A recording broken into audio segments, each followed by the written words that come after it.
all the time test tube vases.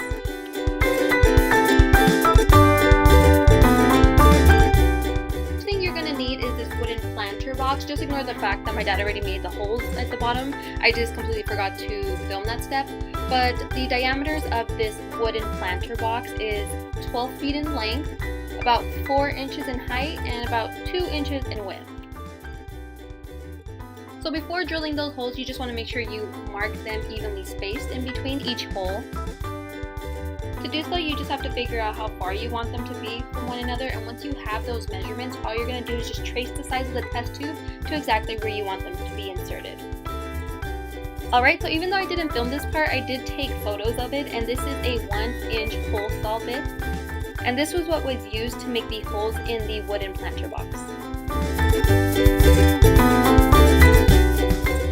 So after creating the holes on the top of your wooden planter box, all you're going to do next is make a little indentation in the center of each hole right at the opposite end. So as you can see here, there's like a little indentation. It doesn't really go completely through the wooden box.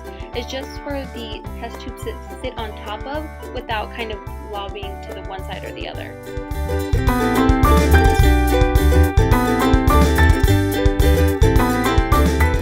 And this is what it looks like. This is just my dad helping me out here. And next are the flowers. So I originally wanted to use natural flowers, but then I saw this awesome deal at Michael's that I couldn't pass up, and they were just too kind of pretty to not buy them. So I went ahead and just decided to go with fake artificial flowers. So all you're gonna do is cut your flowers from the stem. I'm just using this little jewelry tool that I found in the Michael's jewelry section. So all I'm gonna do is just use those scissors or whatever those are in between the pliers. Yeah, you can tell that I don't know what these are, but I'm just going to use them to cut the flowers off. So if you are also going to be using artificial flowers, I did just find a little tip that I didn't quite get when I first started cutting these flowers, and is if you see this little indentation where it kind of creases in between the flowers, that's where you want to cut the flower from. It just makes it a lot easier, trust me.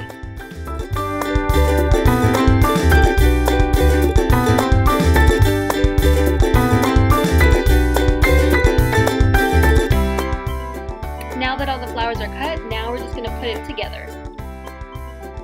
All you need to do is insert your test tubes. And I know these aren't real flowers, but I don't know, just the fact of having water in the test tube just make it look a lot nicer to me. So go ahead and add water to those test tubes. And ignore that mess I just made.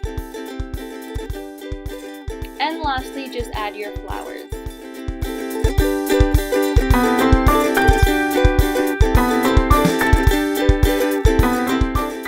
And the DIY is complete. I don't know why, but I love the simplicity of this. So I hope you enjoyed, and please subscribe.